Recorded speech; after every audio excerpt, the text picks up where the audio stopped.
Códice Maya de México lo podemos definir como el libro más antiguo de América. Soy Susana Shelwansi, bióloga de profesión, y laboro en el Instituto Nacional de Antropología e Historia desde hace 40 años haciendo investigación arqueobotánica. El Códice Maya de México es un calendario adivinatorio consagrado a Venus, en el que los sacerdotes querían tener plasmada hechos catastróficos que iban a ocurrir.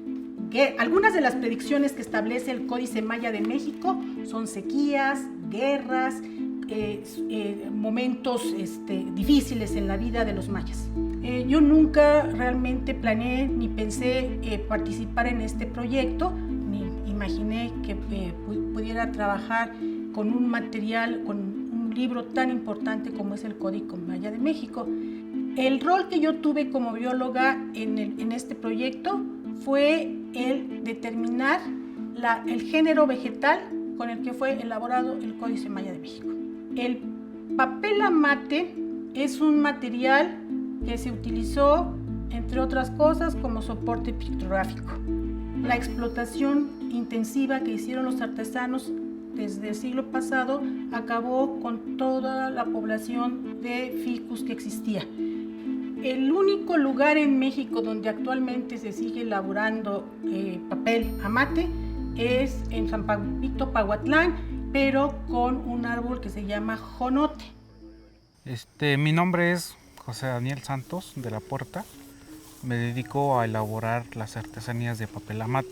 Empecé a trabajar en el papel amate a la edad de 6 o 7 años.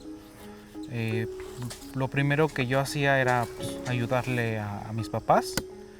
Pues ya en la actualidad nosotros ya somos la cuarta generación en hacer lo que es el papel amate. Pertenecemos a la cultura otomí. Nosotros hablamos la lengua otomí, es nuestra lengua materna, la cual consiste, por ejemplo, el primer proceso es la recolección de la materia prima. Esta materia prima lo conocemos como jonote. Ya teniendo o recolectando ya esa materia prima, debemos de secar.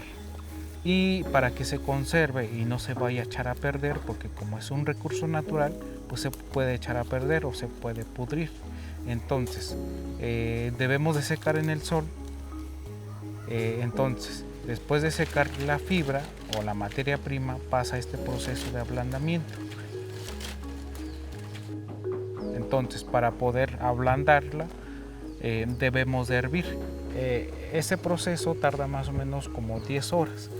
Después al otro día debemos de sacar estas fibras para enjuagar.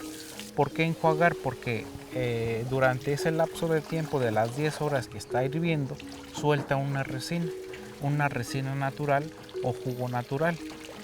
Y a veces este jugo natural o resina natural suele ser como un pegamento natural. Entonces, después del enjuague, ahí podemos blanquear, ya dependiendo del gusto de la persona. Si quiere un tono blanco, se le agrega suficiente cloro. Después de enjuagar, de limpiar la tabla, se colocan las fibras, ya sea en vertical o en horizontal, utilizando unos triplais, como herramienta pues unas piedras volcánicas que viene del metate o si no de un río.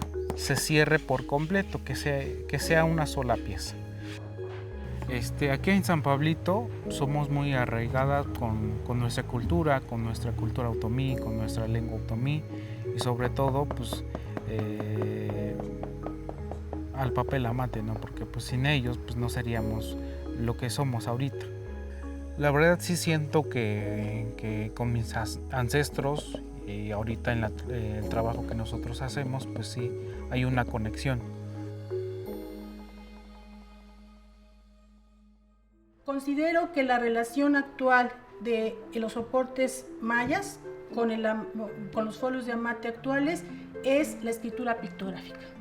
No hay documentos que nos hablen sobre los artesanos que elaboraban los soportes pictográficos en el pasado.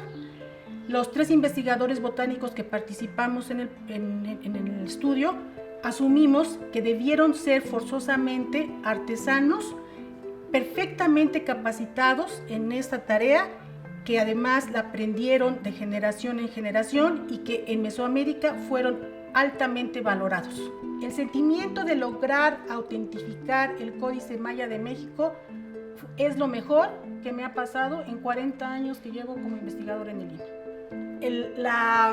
La ilusión que tenía es que al final de la incorporación de todos los estudios resultara que era verdadero, como